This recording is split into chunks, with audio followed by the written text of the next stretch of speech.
भारतीय न्याय संहिता की धारा 6 दंडावधियों की भिन्नों से संबंधित है। दंडावधियों के भिन्नों का गणना करने में अन्यथा उपबंधित के सिवाय आजीवन कारावास को 20 वर्ष के कारावास के समतुल्य गिना जाए। यानी कि जो भी आपको सजा होती है आजीवन कारावास की, उसको 20 वर्ष के कारावास के बराबर समझा जाए।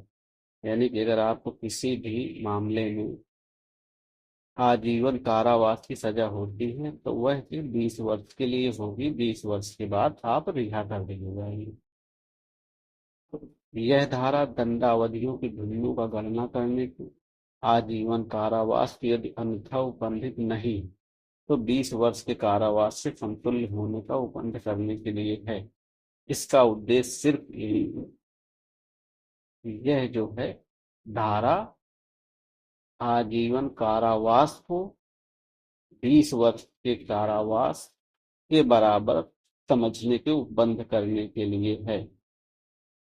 जैसे कि आप किसी व्यक्ति का मर्डर कर देते हैं तो आपको आजीवन कारावास की सजा हो जाती है, तो आप पूरा जीवन ही कारावास में नहीं रहेंगे। इसका मतलब यह है कि आप 20 साल तक, यह जो सजा का प्रावधान है आजीवन कारावास, वो 20 साल तक है। 20 साल के बाद आपको उससे मुक्त कर दिया जाएगा, या अगर किसी और प्रकार का आपने अपराध नहीं किया है तो।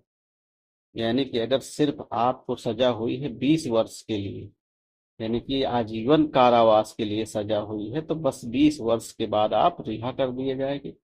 उसके पहले भी रिहा करने का प्रावधान है। अगर आपका आचरण अच्छा होता है, जेल प्रशासन को लगता है कि आपने जो अच्छे तरीके से यहाँ पे जीवन व्यतीत किया है, आपके जो है कुछ बदलाव आवा है जीवन पे, उस आधार पर भी आप जो है छोड़े जा सकते हैं। जरूरी ही नहीं कि आजीवन कारावास में आप 20 वर्ष तक का ही कारावास